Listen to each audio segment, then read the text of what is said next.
Welcome back. Well, any medical diagnosis can be a bit scary, and that rings true for a brain tumor diagnosis. But according to our next guests, they say it is treatable. So I caught up with two doctors locally here at the University of Florida Health Proton Therapy Institute to hear how they say these complicated procedures are being done locally and are attracting people from all over the globe. Take a look.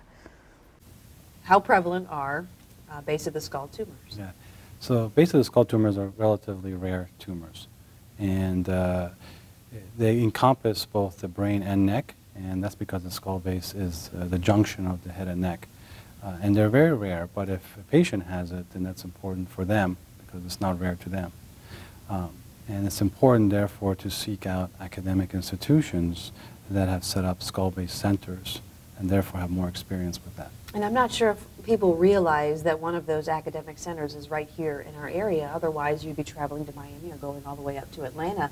So that's a really unique component to our community. Absolutely, and we're very fortunate. University of Florida invested a lot of time and finances to recruit highly specialized physicians, both not only in surgical component, but in radiation and oncology. And there is a multiple specialty of doctors coming together to create the skull-based center. And we're very proud of it. I think we provide excellent care. And we have an approach to patients that involve multiple doctors and not just one doctor deciding. And let's talk a little bit about that approach and the treatment and what makes it so unique here. So these tumors, are challenging tumors to manage, arising from the skull base. There's a lot of critical structures in the surrounding area, so a lot of potential to cause injury both from surgical perspective and from radiation oncology. And so it's important to manage these in a multidisciplinary fashion, as Dr. Vanderpoor was saying, in terms of pulling in together all of the different disciplines that would be involved. And these tumors are typically managed with a component of surgery, and or radiation therapy, sometimes also chemotherapy, depending on the exact subtype of tumor. After surgical care, oftentimes these tumors will require post-operative radiation therapy, and we're a very unique center in that we've married as well to the center, the Proton Therapy Institute, which offers a very specialized form of radiation therapy. And talk about that, proton therapy. What makes that so unique? Proton therapy is a type of radiation treatment that is very effective and very focused in the way we deliver the radiation.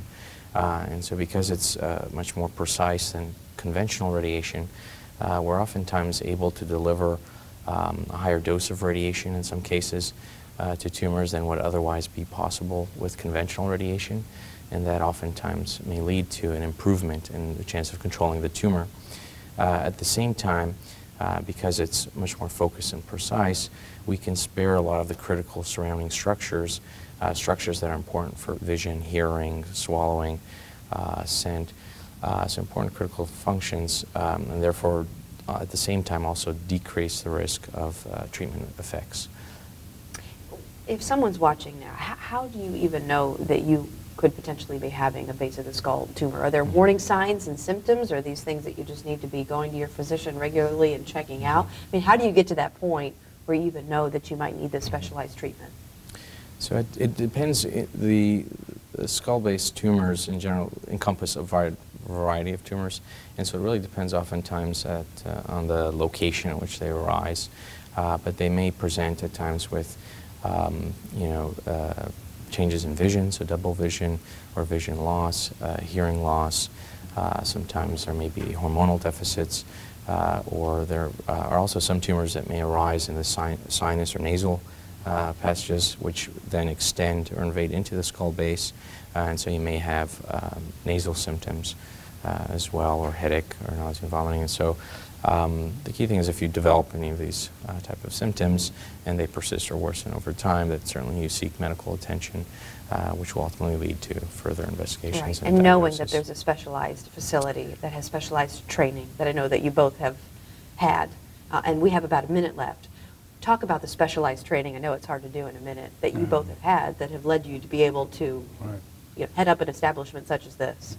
Well, our team at the UF Skull Base Center, every member of that has subspecialty training, meaning not only are they a general radiation doctor or surgeon or radiologist, but they've gone additional training or a year or two of fellowship in the brain, spine, and skull base.